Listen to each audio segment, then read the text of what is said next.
Assalamualaikum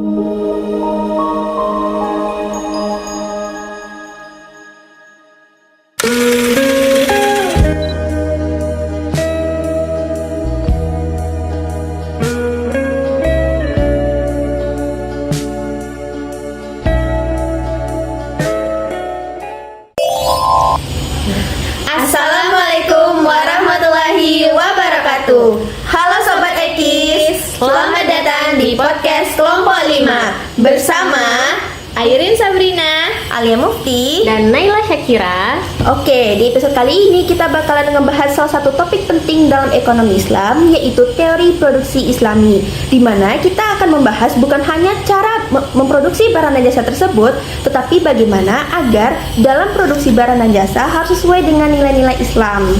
Lewat materi ini, kita ingin mengajak teman-teman semua untuk melihat bahwa dalam Islam, produksi bukan sekedar mengejar keuntungan, tapi juga keberkahan dan kemaslahatan bersama.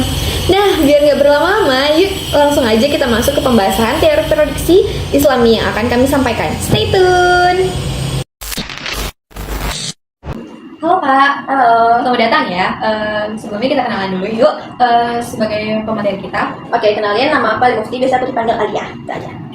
Oke, lanjut kita materi utamanya nih. Di bagian ini kita akan bahas teori produksi Islami yang intinya menjelaskan bahwa produksi dalam Islam bukan sekedar cari untung, tapi juga soal nilai etika dan dampak ke masyarakat. Nah, dilihat kakak ini pasti punya pengetahuan nih tentang teori produksi ini. Boleh nggak sih tahu apa sih yang menurut kakak definisi produksi itu baik dari segi konvensional maupun segi ekonomi Islamnya? Oke, jadi kan di episode sebelumnya kita udah ngebahas nih bagaimana sisi dari konsumen dia tuh mensamakan antara pendapatan juga pengeluaran dia gitu. Nah, di episode sekarang kita bakal ngebahas dari sisi si produsennya, gimana mereka cara mengambil keuntungan, bagaimana cara mereka menggunakan input dan sebagainya. Nah, sebenarnya apa sih produksi itu? Produksi adalah mengambil atau menggunakan input sebagai bahan baku kita berupa sumber daya alam, dan juga hasil dari produksi tersebut menghasilkan output berupa barang dan jasa. Nah, sebenarnya kalau dari konvensional bedanya itu mereka ini mengambil keuntungan tidak berdasarkan nilai etis, dan bahkan dari menggunakan sumber daya alamnya pun mereka tuh telah menggunakan bunga, riba dan sebagainya begitu. Nah, bedanya dengan ekonomi Islam itu apa sih sebenarnya? Nah, bedanya itu kalau di ekonomi Islam produksinya mulai dari menggunakan bahan baku itu tidak boleh bersangkut pautan dengan bunga gitu. Nah, apalagi dari mengambil keuntungan mereka tuh tidak boleh nih melanggar etika, dia harus mengutamakan kemaslahatan begitu. Nah, aku pernah baca salah satu tokoh yang namanya Imam Al-Ghazali, dia bilang kalau ekonomi Islam itu concern banget nih tentang teori produksi. Nah, dia mendefinisikan produksi itu menjadi dua kata, yaitu kasab dan islah. Nah, kasab itu artinya upaya yang dilakukan oleh manusia tersebut. Kayak apa sih yang mereka lakukan gitu. Kemudian kalau islah itu bagaimana cara mereka menggunakan sumber daya alam tersebut. Nah, kemudian menurut si Imam Al-Ghazali ini, produksi itu hukumnya fardu kifayah. Apa sih itu fardu kifayah? Mungkin teman-teman udah tahu kan, fardu kifayah itu satu kelompok, misalkan nih jika satu kelompok telah melakukan kegiatan produksi tersebut, maka kelompok lainnya itu tidak harus melakukan hal yang sama. Tapi kalau misalkan tidak ada satu orang pun yang melakukan produksi, makanya di seluruh masyarakat sekitarnya itu wajib melakukan yang tersebut. Kalau tidak, dia akan mendapatkan pertanggungjawaban di akhirat. Gitu sih perbedaan antara produksi konven dengan produksi dalam ekonomi Islam gitu. Oh, jadi gitu ya Kak. Banyak banget nih yang baru aku tahu tentang teori produksi Islam ini dan kakak. Mungkin dilanjutin dari aku? Oke, selanjutnya kami ingin bertanya nih sama Kak, untuk fungsi produksinya itu gimana ya? Fungsinya gitu. Oke, sebelumnya kita harus paham dulu nggak sih sebenarnya definisi fungsi produksi itu seperti apa. Nah, fungsi produksi itu adalah sebuah fungsi yang menggambarkan hubungan antara jumlah input dan juga jumlah output yang kita hasilkan. Jadi jumlah berapa sumber daya yang kita gunakan dan berapa produk dan barang dan jasa yang kita hasilkan. Nah, itu adalah fungsi produksi begitu. Nah, kalau misalkan dalam ekonomi Islam, input kita yang kita gunakan itu harus digunakan dengan sebaik-baiknya. Tidak boleh namanya merusak alam, tidak boleh namanya merugikan masyarakat, itu tidak boleh gitu teman-teman. Nah, selanjutnya sebenarnya fungsi produksi itu secara umum itu fungsinya itu ada Q sama dengan X dalam kurung XAL, XBL, XCL sampai XKN. Nah, apa sih maksudnya XAL itu? Nah, XAL, BL, CL sampai XKN itu maksudnya kombinasi antara input. Berarti berapa sih input yang kita pakai begitu. Nah, Q itu adalah output yang kita hasilkan. Nah, itu fungsi umum dari fungsi produksi begitu. Nah, karena kan semua input itu pasti butuhkan biaya ya. Nah, dalam fungsi produksi itu ada dua teorinya. Yang pertama, kita memaksimalkan output dengan menggunakan input yang tetap, atau kita meminimalkan penggunaan input dengan menghasilkan output yang sama gitu. Nah, selanjutnya kita pasti mengenal yang namanya kurva. Itu kan identik ya dengan ekonomi. Nah, dalam ini juga ada nih kurvanya. Kurvanya ini contohnya ada sebuah kurva yang dimana sumbu apa namanya nih, sumbu vertikalnya itu dilambangkan dengan jam atau mesin atau berupa capital yang kita gunakan, dan sumbu horizontalnya itu digambarkan sebagai labor kita atau berapa sih tenaga manusia yang kita pakai. Nah, itu bisa digambarkan seperti kurva ada di dalam buku halaman 130, teman-teman mungkin bisa melihat begitu. Nah, di dalam kurva ini dijelaskan bahwasanya ada kombinasi antara input K, di mana K itu adalah capital, dan juga L itu labor, di mana akan menghasilkan output yang sama. Nah, ini disebut juga sebagai kurva isoquant. Mungkin teman-teman udah dengar kan kurva isoquant begitu kan? Nah, kurva isoquant artinya iso yang artinya sama dan quant artinya kuantitinya yang sama. Nah, di dalam kurva ini juga dijelaskan bahwasanya kenapa sih kurvanya itu bentuknya itu apa namanya seperti trade off begitu segini kan. Nah, itu alasannya itu karena setiap penambahan output itu pasti harus ada pengurangan salah satu input. Contohnya kita ingin melakukan produksi, target kita tuh 100, taruhlah mesin kita taruh 50 dan manusia itu kita taruh 50. Terus suatu ketika perusahaan ini ingin mengurangi manusia, dimana kita tuh lebih mengutamakan penggunaan mesin begitu. Nah, otomatis penggunaan mesin itu bertambah jadi 60 taruhnya, dan penggunaan manusia itu berkurang jadi 40. Nah, itulah mengapa kurva itu menjadi trade off. Nah, kenapa kurva itu ada Q1, Q2 dan Q3? Itu maksudnya per Q-nya itu targetnya berbeda nih teman-teman. Misalkan di Q1 itu 100 nih, Q1 ini ada 100. Kemudian di kedua, perusahaan ini ingin menambah output itu sebanyak 150 begitu. Jadi otomatis penambahan inputnya juga semakin bertambah. Jadi kesimpulannya, semakin jauh kurva tersebut dari titik nol, maka semakin besar pula penambahan input dan semakin besar pula output yang mereka hasilkan begitu. Nah, selanjutnya nih, di dalam yang kita pelajari ini, fungsi produksi itu juga ada bermacam nih teman-teman. Ada total produk, marginal produk, dan juga ada biaya rata-rata. Atau rata-rata, produk rata-rata itu seperti mungkin kayak teman-teman udah tahu deh, TP, NP, dan AP begitu kan. Nah, terus kita ambil di suatu cerita gitu kan, suatu cerita. Contohnya dalam rumah tangga itu mereka menghasilkan batu bata. Nah, mereka tuh nggak perlu mesin, nggak perlu tenaga dari luar, mereka cuma pakai tenaga tangan dan tenaga kerjanya itu dari manusia, dari keluarganya aja begitu. Nah, taruhlah berarti fungsinya yang bisa kita gambarkan itu adalah Q sama dengan F gitu. Q itu adalah quantity dari batu bata dan F itu adalah labor atau tenaga kerja yang kita butuhkan gitu. Nah, misalkan nih taruhnya satu pekerja itu mampu menghasilkan 23 batu bata, kemudian ditambah satu lagi menjadi 60 dua orangnya. Nah, otomatis penambahan dari 21 ke 2 orang itu akan semakin banyak gitu kan produksi yang mereka hasilkan. Yang awalnya satu orang 23 batu bata, ketika 2 orang menjadi 60 batu bata, otomatis satu orang menghasilkan 30 batu bata. Dan dapat disimpulkan bahwasanya penambahan tenaga kerja itu malah mengakibatkan para pekerja ini semakin semangat karena semakin ada temannya begitu kan. Nah, kemudian dari cerita ini kita bisa menyimpulkan suatu fungsi, yaitu fungsi Q sama dengan 14X tambah 10X pangkat 2 dikurang dengan X pangkat 3. Kenapa 14, kenapa 10? Ini cuma penggambarannya aja teman-teman, biar nanti kalau misalkan dimasukkan angka 23 dan 40 itu sama gitu loh maksudnya gitu. Nah, kemudian yang aku bilang tadi ada NP, marginal product. Nah, gimana sih cara mencari NP tersebut? Rumusnya itu adalah NP sama dengan DQ per X, di mana DQ itu adalah turunan dari Q tadi. Makanya untuk NP di fungsi ini itu adalah 14 tambah 20X dikurang 3X pangkat 2 gitu.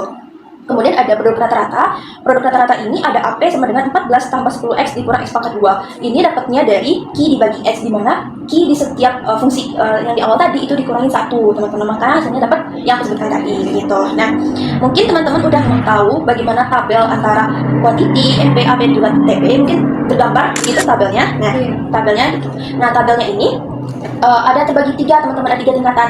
Tingkat 1, tingkat 2, tingkat 3. Nah, tingkat 1 kalau dalam buku ini ya, dari 0 sampai 3 input yang mereka masukkan. Nah, di sini ditandai dengan peningkatan jumlah total produk, peningkatan marginal produk, dan juga peningkatan average produk begitu. Nah, kemudian di level yang kedua itu ditandai dengan masih peningkatan total produk, tetapi penurunan MP dan juga penurunan AP begitu. Nah, di tingkat yang ketiga malah total produknya semakin berkurang, MP semakin berkurang, dan AP juga semakin berkurang begitu.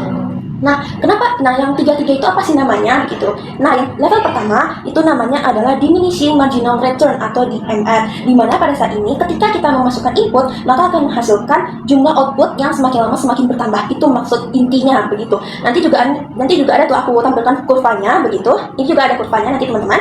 Nah, selanjutnya itu ada di level kedua. Di level kedua ini namanya diminishing average return atau DAR, di mana setiap kita menambah input, total produknya tetap bertambah, cuman jumlah penambahannya itu berkurang. Taruhlah misalkan di level 1, setiap kita menambah input, total produknya menjadi 5, 10, 15, otomatis penambahannya tetap 5 kan? Nah, konstan 5 gitu. Nah, di level yang kedua ini, dia tetap nambah 10, dan awalnya kan 15 tuh, dimasukkan input lagi, masukkan input dari 15 cuma nambah, taruhlah cuma nambah 19, nambah 18, berikan penambahan itu semakin lama semakin berkurang, itu maksudnya.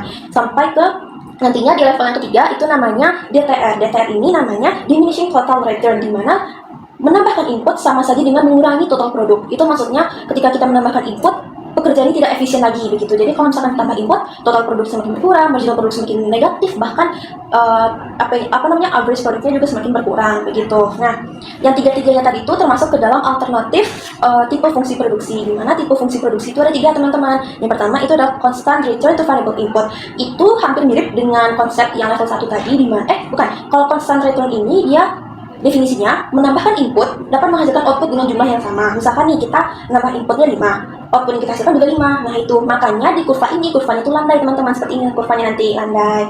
Nah untuk yang tipe yang kedua itu adalah decreasing return to variable input. Itu maksudnya setiap terjadi penambahan input, awal itu mereka naik total produknya, dan semakin lama efisien dari pekerja itu semakin berkurang, makanya semakin lama semakin turun. Ketika sudah mencapai titik maksimal di sini, nah nanti ketika kita tambah input kembali, kurvanya semakin berturun karena semakin tidak efisien lagi kalau kita tambahin input. Nah, itu maksudnya decreasing return to variable input. Nah, tipe yang terakhir itu adalah increasing return to variable input. Nah, ini itulah kebalikan dari decreasing tadi. Itu maksudnya ketika kita menambah input, otomatis output yang kita hasilkan itu akan semakin lama semakin bertambah. Yang awalnya misalkan dari segini sampai ke atas, itu adalah increasing. Jadi makin banyak kita nambah input, makin banyak output yang kita hasilkan. Itu sih yang aku pelajari tentang dari produksi ini. Wah, berarti fungsinya itu banyak banget ya, Kak. Apalagi terutama di bagian produksi Islamnya. Oke, terima kasih banyak ya Kak. Ilmunya sangat bermanfaat dan kami juga sangat merasakan manfaatnya ya. Iya, benar. Semoga teman-teman bisa mengerti ya dengan pembahasan yang aku sampaikan tadi. Nah, sangat mudah dipahami oleh kami juga. Oke, terima kasih kepada Kak Adil yang sudah memaparkan materinya, dan mungkin jika ada waktu lagi kita bisa bertemu. Oke, terima kasih teman-teman. Dadah, Kak. Nah, oke, kita akan membahas materi lanjutan dari materi yang udah kita bahas sebelumnya nih Kak. Selanjutnya kita akan membahas tentang analisis biaya yang mungkin akan disampaikan oleh narasumber kita. Boleh perkenalkan dirinya dulu Kak? Oke, perkenalkan nama aku Naila Syakira. Teman-teman bisa manggil aku Naila. Halo Kak Naila. Oke, aku mau nanya nih Kak seputar produksi Islam itu juga. Jadi dalam teori produksi Islam itu bagaimana sih sebenarnya analisis biaya kalau dijelaskan melalui fungsi biaya atau cost? Nah, kemudian bagaimana sih kurva biaya tetap, biaya variabel, dan juga biaya total dalam kaitannya dengan jumlah output yang diproduksi? Itu boleh Kakak jelaskan? Oke, aku jelaskan ya. Jadi dalam teori produksi Islam, analisis biaya dilakukan dengan melihat hubungan antara jumlah output dan biaya produksi. Yang dimana digambarkan melalui grafik, di mana sumbu X itu digambarkan sebagai output dan sumbu Y itu sebagai biaya. Hubungan ini dirumuskan dalam fungsi biaya di mana cost sama dengan output yang menunjukkan bahwa besar kecilnya biaya produksi ditentukan oleh tingkat output yang dihasilkan. Lalu biaya produksi terdiri dari biaya tetap dan biaya variabel, di mana biaya tetap tidak tergantung pada jumlah output sehingga kurva biaya tetap digambarkan sebagai garis horizontal. Bisa dilihat pada halaman 139 kurvanya. Lalu berapapun jumlah produksi yang dihasilkan, biaya ini tetap harus dibayar. Contohnya ada pada pinjaman bunga. Jadi berapapun bunga yang kita pinjam, nanti pada akhirnya kita akan membayar bunga itu juga. Bukan dari jumlah output yang kita dapatkan. Sebaliknya, biaya variabel meningkat seiring bertambahnya penggunaan input. Semakin besar output yang diproduksi, semakin banyak pula input yang dibutuhkan, sehingga biaya variabel akan meningkat. Oleh karena itu, kurva biaya variabel memiliki kemiringan positif. Biaya total merupakan penjumlahan antara biaya tetap dan biaya variabel, karena biaya variabel itu meningkat seiring output, sementara biaya tetap akan konstan. Maka kurva total cost juga akan meningkat seiring bertambahnya output. Dengan demikian, analisis biaya membantu produsen untuk memahami bagaimana keputusan produksi mempengaruhi struktur biaya secara keseluruhan. Oh, begitu. Nah, tadi kan udah Kak jelasin nih tentang analisis biaya, fungsi biaya yang tadi tuh. Nah, aku kepo banget nih tentang teori produksi Islam. Bagaimana perbedaan sistem bunga dan sistem bagi hasil itu mempengaruhi struktur biaya. Ya, penerimaan produsen, pergeseran kurva T, C, dan TR, serta penentuan titik BEP dan tingkat output produksi. Menurut kakak tuh gimana sih? Nah, jadi dalam teori produksi Islam, perbedaan utama antara sistem bunga dan sistem bagi hasil terletak pada cara pembiayaan yang mempengaruhi biaya dan penerimaan produsennya. Pada sistem bunga, bunga yang harus dibayar produsen bersifat tetap dan menjadi bagian dari fixed cost sendiri. Artinya, berapapun jumlah output yang diproduksi, bunga tetap harus dibayarkan. Jadi total cost akan meningkat dan kurva total cost bergeser ke arah atas karena ada penambahan biaya bunga tadi. Pergeseran ini menyebabkan titik break even point bergeser dari Q dan Q menjadi ke QE, sehingga produsen harus memproduksi lebih banyak untuk mencapai titik impas tadi. Sebaliknya, dalam sistem bagi hasil tidak terdapat kewajiban pembayaran bunga sebagai biaya tetap. Jadi, kurva biaya produksi tidak mengalami pergeseran. Perubahannya justru terjadi pada sisi penerimaan. Karena pada studi kasus yang terdapat pada buku ini, terdapat pada buku yang kita gunakan, di mana padi petani menetapkan harga beras tetap, tetapi penerimaan produsen berbeda karena adanya pembagian hasil sesuai nisbah yang sudah mereka tentukan tadi. Dan ada juga tabel penerimaan menunjukkan pada sistem bagi hasil, di mana penerimaan produsen merupakan bagian dari total penjualan, bukan nilai penuh seperti pada sistem bunga tadi. Nah, pada sudut pandang analisis break-even point, baik sistem bunga maupun bagi hasil sama-sama mendorong produsen untuk meningkatkan output. Tetapi penyebab berbedanya itu pada sistem bunga, peningkatan output diperlukan untuk menutupi kenaikan total cost. Sedangkan pada sistem bagi hasil, peningkatan output itu diperlukan agar si produsen ini tetap memperoleh keuntungan setelah dibagi hasil yang sudah didapatkan ini dibagi dengan pihak si pemberi modal tadi. Besar kecilnya output yang dihasilkan, apakah QI itu lebih besar, lebih kecil, atau sama dengan QRS, ditentukan oleh tingkat bunga dan nisbah bagi hasil yang sudah disepakati. Perbedaan ini juga tercermin pada kurva, di mana dalam sistem bunga yang berubah adalah kurva total cost, sedangkan pada sistem bagi hasil itu yang berubah adalah kurva total revenue. Kurva TR pada sistem bagi hasil itu berputar dengan titik 0 sebagai sumbu putarnya karena penerimaan produsen merupakan sebagian dari total penjualan. Dan pada kurva TC atau kurva TR ini pada akhirnya akan mempengaruhi posisi dari titik break-even point tadi. Jadi, teori produksi Islam menekankan bahwa perbedaan sistem pembiayaan tidak hanya mempengaruhi keuntungan, tapi juga struktur biaya, penerimaan, dan keputusan produksi secara keseluruhan dengan prinsip keadilan dan pembagian risiko dan yang sudah disepakati tadi. Oh begitu, jadi kesimpulannya itu kalau misalkan kita pakai sistem bunga itu justru menambahkan biaya begitu ya Kak. Tapi kalau misalkan kita pakai sistem bagi hasil, udahlah kita bisa mendapatkan keuntungan lebih besar, kemudian sesuai dengan prinsip Islam begitu ya Kak. Betul sekali. Oke, pertanyaan terakhir nih buat kakak. Dalam akad mudharabah itu bagaimana sih perbedaan antara sistem revenue sharing dengan profit sharing dapat mempengaruhi dalam hal pembagian risiko, penanggung biaya, dan juga bentuk kurva total penerimaan, hubungannya dengan total cost atau TC dan titik BEP menurut teori produksi Islam itu bagaimana sih Kak? Boleh dijelaskan? Oke. Tadi dalam akad mudharabah ya.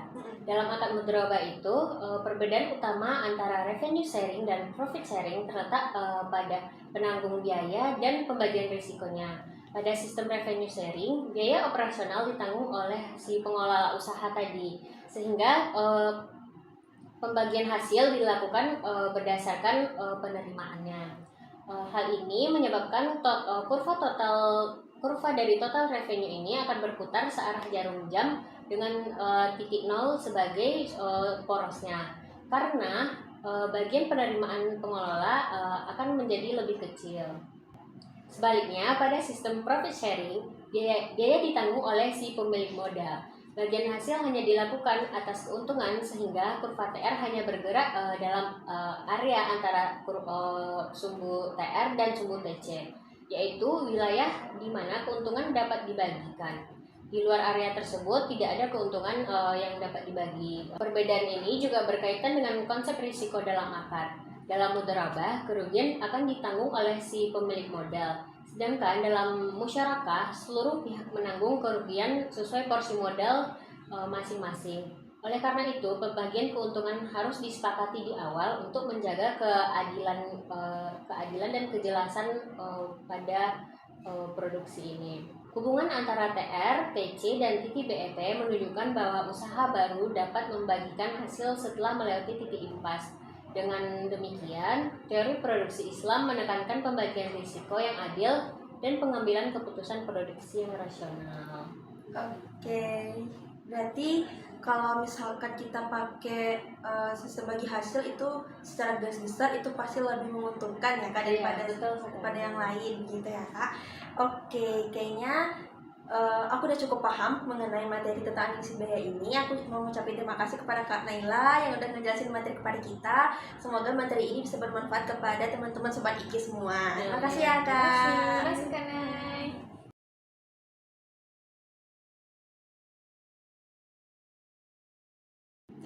Oke, kali ini kita akan menuju kepada pemateri terakhir nih. Jadi, pemateri terakhir ini kita lebih kepada efisiensi ya, Kak? Iya benar. Oke, boleh perkenalkan dirinya dulu, Kak? Oke teman-teman, perkenalkan nama aku Ayin Sabrina, biasanya dipanggil Erin. Halo, Kak Erin. Halo.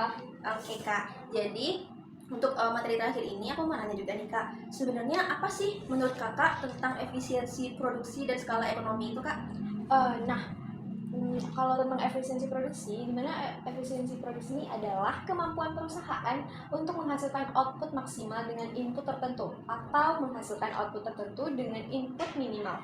Nah, dimana ini ada 3 jenis utama. Yang pertama itu ada efisiensi teknis, dimana menghasilkan jumlah output tertinggi dengan kombinasi input yang terendah.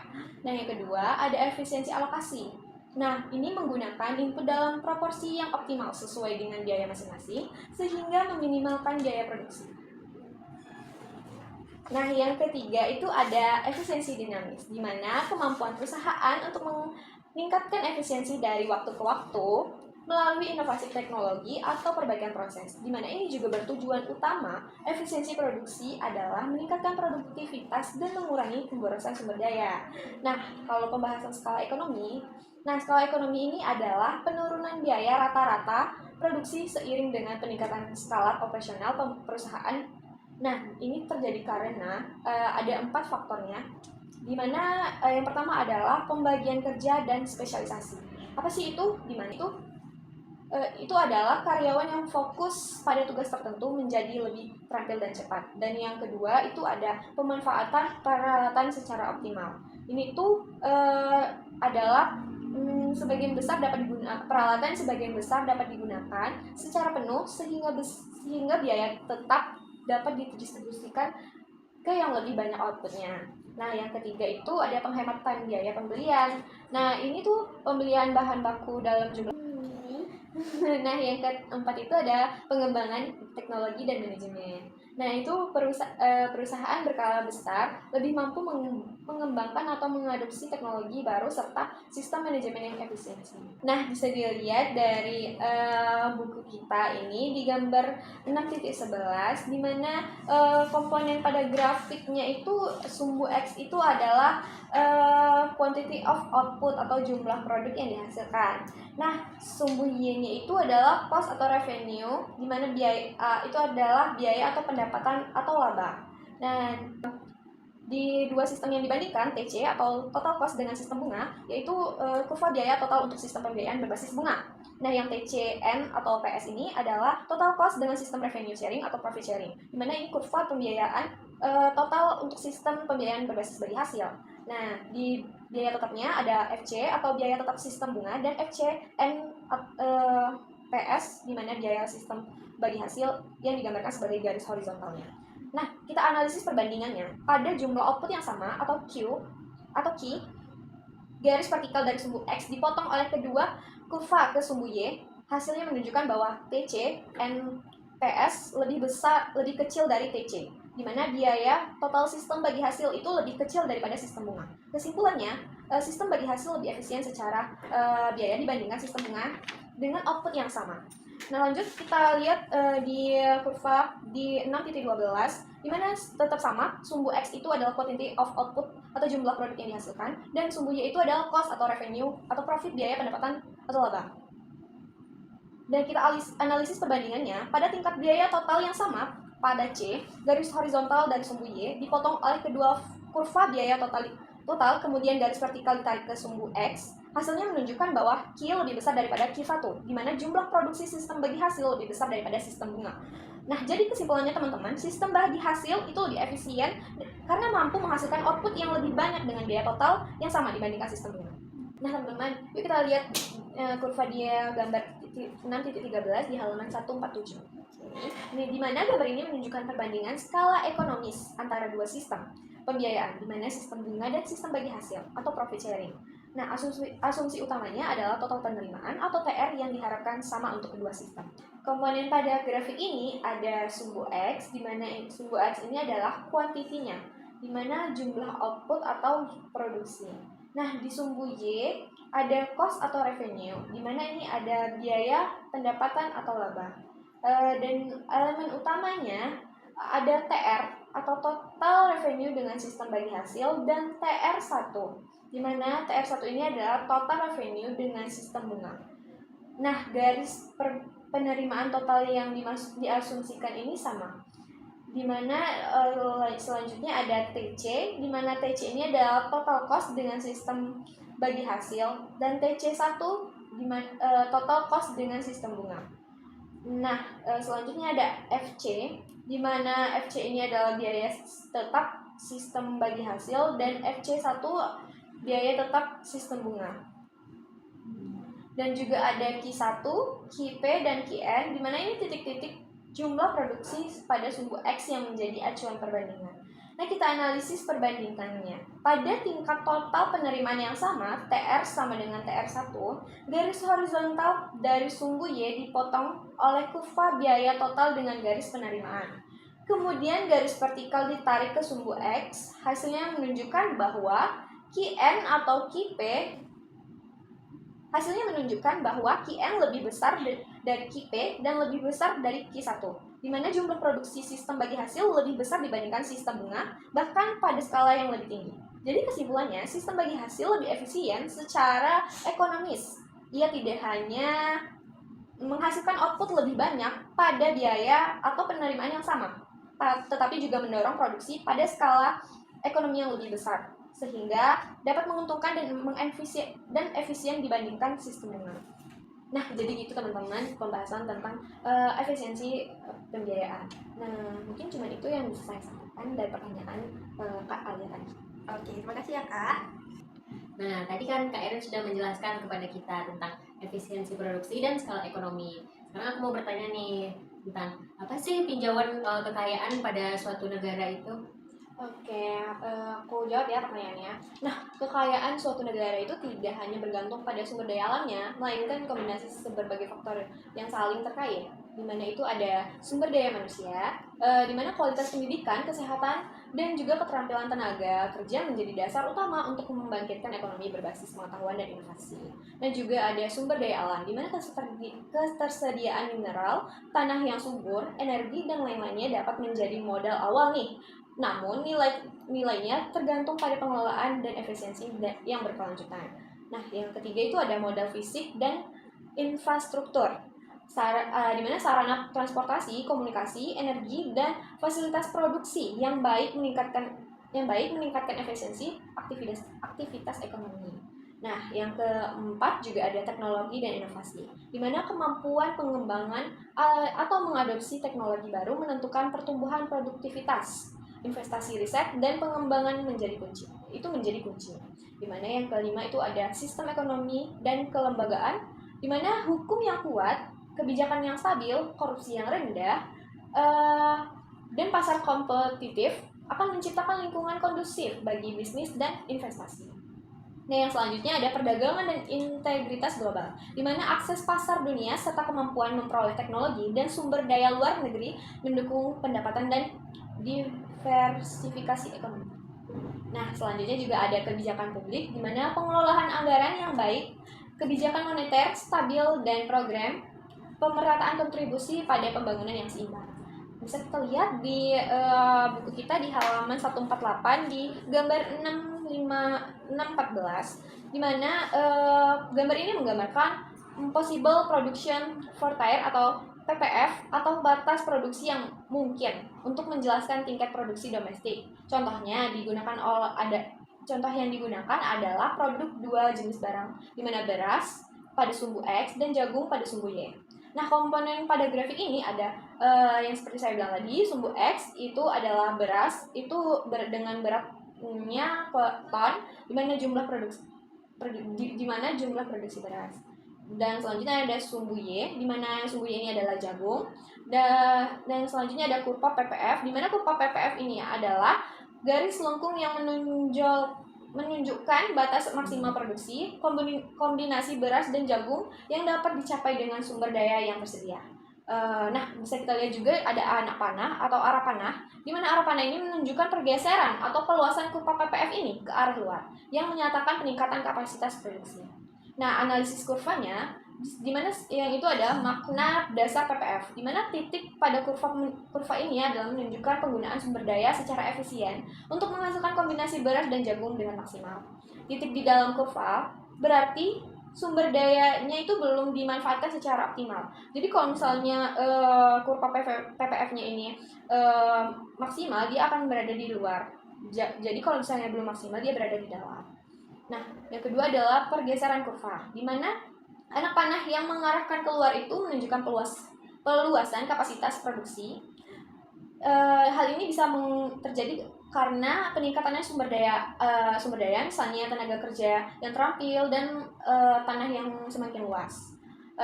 Yang selanjutnya meningkatkan kemampuan produksi barang-barang menjadi lebih tinggi.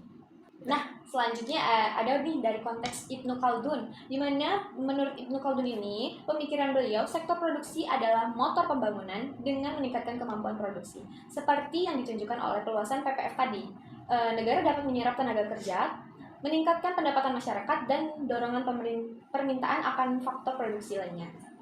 Nah, lanjut lagi dengan neraca pembayaran positif di buku kita halaman 149 di gambar 6.51. Nah, gambar ini menjelaskan kemampuan produksi negara dan manfaat perdagangan internasional dalam mencapai tingkat kesejahteraan yang lebih tinggi, serta bagaimana hal itu berkaitan dengan neraca pembayaran positif yang dapat meningkatkan kekayaan negara. Nah, di mana komponen pada grafik ini yaitu sumbu X, itu berupa beras, atau komunitas ekspor impor lainnya. Nah, sumbu Y itu dari jagung atau komunitas lain yang dapat diproduksi negara. Nah, elemen utamanya adalah PPF atau kurva batas produksi maksimal yang dapat dicapai negara dengan sumber daya sendiri, dan atau PP, di mana titik produksi domestik ketika negara tidak melakukan perdagangan, atau di mana kombinasi beras dan jagung diproduksi sesuai kemampuan pada PPF. Dan ada juga PN, di mana titik produksi setelah negara melakukan perdagangan internasional, di mana negara lebih fokus pada produksi komoditas dan efisien untuk diekspor, kemudian mengimpor komoditas lain dengan harga yang lebih kompetitif. Di mana ada kurva utilitasnya juga, di mana yang menunjukkan tingkat kesejahteraan negara, pergeseran kurva ke arah luar menyatakan peningkatan kesejahteraan. Nah, analisis kurvanya itu tanpa perdagangan autarki atau perdagangan internasional, pada titik PP, negara hanya dapat menghasilkan dan mengkonsumsi kombinasi barang sesuai dengan PPF, sehingga tingkat utilitasnya terbatas pada titik yang bersinggungan dengan PPF. Nah, yang kedua, dengan perdagangan internasional tadi. Dengan melakukan perdagangan, negara dapat memproduksi titik PM atau fokus dengan komunitas yang memiliki keunggulan kompetitif, kemudian melakukan perdagangan dengan negara lain. Nah, hal ini membuat negara dapat mengkonsumsi pada titik di luar PPF, sehingga kurva utilitasnya bergeser ke arah luar, atau menunjukkan peningkatan kesejahteraan yang lebih tinggi. Nah, selanjutnya ada neraca pembayaran positif. Nah, ketika negara menghasilkan komoditas yang lebih efisien dan mampu bersinggungan ke pasar internasional, neraca pembayaran akan lebih positif, yang meningkatkan kekayaan negara Selain itu, perdagangan juga mendorong peningkatan efisiensi, produksi, dan kemampuan negara untuk mengakses komunitas dengan harga yang lebih baik. Mungkin materi yang saya paparkan ini sudah menjawab semua pertanyaan dari kakak-kakak. Materi saya ada sampai di sini. Apakah ada tambahan? Cukup nih, menurut kami materinya sangat mantap banget ya kan? Iya, benar sekali. Itu materinya udah benar dirangkum Iya, gitu. Jadi kita bisa lebih paham gimana sih sebenarnya kekayaan itu menurut dari sisi ekonomi Islamnya Betul begitu. sekali. Ya. Iya benar Kak, supaya kalian juga bisa mengerti tentang efisiensi dan tujuan penentu kekayaan suatu negara ini. Oke. Oke, makasih ya Kak Airin. Iya. Semoga ilmunya juga bisa diterima oleh para sobat-sobat Ekis di luar sana nantinya. Iya, semoga ya teman-teman Ekis itu bisa mengerti penjelasan yang sudah saya paparkan. Oke, terima kasih Kak Irin. Sama-sama. Nah Sobat Ekis, itu tadi penjelasan dari kelompok 5 tentang teori produksi Islami. Semoga dengan obrolan kita tadi kita bisa menambahkan pengetahuan kita bahwasannya produksi dalam ekonomi Islam bukan hanya sekedar mencari keuntungan, tetapi harus berdasarkan dengan prinsip Islam seperti keadilan, etika, dan juga keberkahan. Dan mudah-mudahan materi ini bisa jadi bekal buat kita ke depannya, baik sebagai mahasiswa ekonomi Islam maupun sebagai calon pelaku usaha yang tetap berpegang teguh pada prinsip syariah. Nah, kalau masih ada yang kurang jelas atau mau ditanya, jangan ragu ya Sobat Ekis. Kami terbuka banget untuk diskusi. Terima kasih sudah dengerin penyampaian dari kami. Sampai jumpa di pembahasan selanjutnya. Assalamualaikum warahmatullahi wabarakatuh. Dadah!